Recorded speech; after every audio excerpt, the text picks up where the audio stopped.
আমরা জাতির কাছে স্পষ্টভাবে আমাদের অবস্থান এবং আমাদের পরবর্তী যে কর্মসূচিগুলো রয়েছে সেগুলো আমরা স্পষ্ট করতে চাই। দেখুন, জুলাই গণ অভ্যুত্থান পরবর্তী সময়ে আমরা চেয়েছিলাম যে বাংলাদেশের যে রাষ্ট্রীয় প্রতিষ্ঠানগুলো রয়েছে সেই প্রতিষ্ঠানগুলো রাজনৈতিক আধিপত্য থেকে তারা মুক্তি লাভ করবে এবং তারা প্রকৃতপক্ষেই রাষ্ট্রীয় প্রতিষ্ঠান হিসাবে গড়ে উঠবে। কিন্তু আমরা দেখতে পাচ্ছি অত্যন্ত দুঃখের বিষয়, অত্যন্ত আফসোসের সাথে বলতে হয়, এই নির্বাচন কমিশন একটি রাজনৈতিক দলের প্রতি তারা পক্ষপাতিত্বমূলক আচরণ করছে।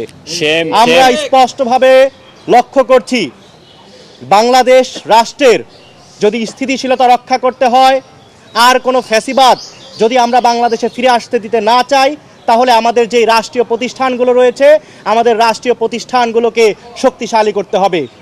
গণতন্ত্র রক্ষায় আমাদের এই রাষ্ট্রীয় প্রতিষ্ঠানগুলোর নিরপেক্ষতা অত্যন্ত আবশ্যক।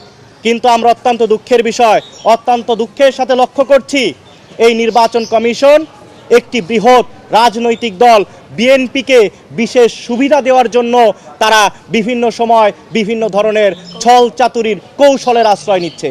আমরা স্পষ্ট ভাষায় বলে দিতে চাই, যাদের দ্বৈত নাগরিকত্ব এবং ঋণ খেলাপির বিরুদ্ধে সুস্পষ্ট অভিযোগ রয়েছে তাদের মনোনয়ন বাতিল করতে হবে।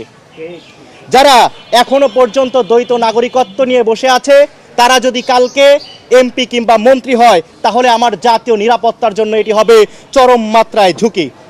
কেননা সংবিধান, প্রতিরক্ষা, পররাষ্ট্র সংক্রান্ত বিশেষ গোপন নথিপত্র সরকারের কাছে থাকে। এখন আপনি যদি বাংলাদেশের নাগরিকই না হন, বাংলাদেশ রাষ্ট্রের প্রতি আপনার যদি পূর্ণ আনুগত্যই না থাকে, আপনি যে এই গোপন তথ্যগুলো অন্য রাষ্ট্রের কাছে তুলে দেবেন না, এর কি নিশ্চয়তা রয়েছে? আমরা স্পষ্ট ভাষায় বলে দিতে চাই, যাদের দ্বৈত নাগরিকত্ব রয়েছে তারা বাংলাদেশের স্বাধীনতা এবং 24-এর গণ অভ্যুত্থানের যেই চেতনা রয়েছে তারা এই বাংলাদেশ পন্থার চেতনাকে তারা ধারণ করে না। আমরা স্পষ্ট ভাষায় বলে দিতে চাই, যারা বাংলাদেশের সম্পদ লুট করার ধান্দায় আছে, যারা চাঁদাবাজি, টেন্ডারবাজি এবং ঋণ খেলাপি করার ধান্দায় আবারও নেমে এসে আপনারা আওয়ামী লীগের যেই করুণ পরিণতি হয়েছে সেটাকে ভুলে যায় না। আমরা কিন্তু এক চুল পরিমাণ এই জায়গায় আপনাদেরকে ছাড় দেব না। আমরা সুস্পষ্ট ভাষায় বলে দিতে চাই, যারা রাষ্ট্রীয় সম্পদ লুণ্ঠন করে ঋণ খেলাপি হয়েছে তাদের মনোনয়ন কোনোভাবেই বৈধ করা যাবে না। তারা যদি সংসদে নির্বাচিত হয় তাহলে দেখা যাবে তারা এর চাইতে আরও বড় ধরনের দুর্নীতি এবং আরও বড় ধরনের ঋণ নিয়ে সেগুলোও তারা দিবে না। এর ফলশ্রুতিতে ভুক্তভোগী কারা হবে? ভুক্তভোগী হবে আমার আপনার মতো সাধারণ জনগণ।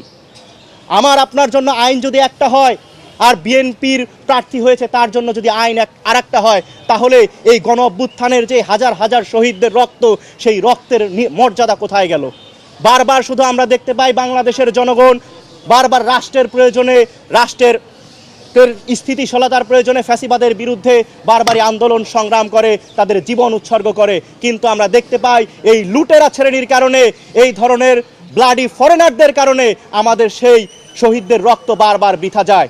আমরা সুস্পষ্ট ভাষায় বলে দিতে চাই, এটি বাংলাদেশের স্বাধীনতা, বাংলাদেশের মুক্তিযুদ্ধ এবং জুলাইয়ের যে গণ অভ্যুত্থান রয়েছে এই গণ অভ্যুত্থানের চেতনার পরিপন্থিত রয়েছেই। এছাড়াও বাংলাদেশের যে গণপ্রতিনিধিত্ব আদেশ রয়েছে সেই আদেশের সাথে সম্পূর্ণ সাংঘর্ষিক।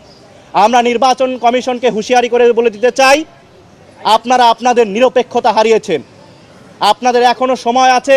আমরা হুঁশিয়ার করে বলে দিতে চাই, কেউ লন্ডন থেকে এসেছে এর মানেই যে তার কাছে যে হাজিরা দিতে হবে, ব্যাপারটা এরকম নয়। বাংলাদেশের মানুষ প্রতিবাদ করতে শিখেছে, বাংলাদেশের মানুষ রক্ত দিতে শিখেছে। আপনাদেরকে এক চুল পরিমাণ আমরা কিন্তু ছাড় দেব না।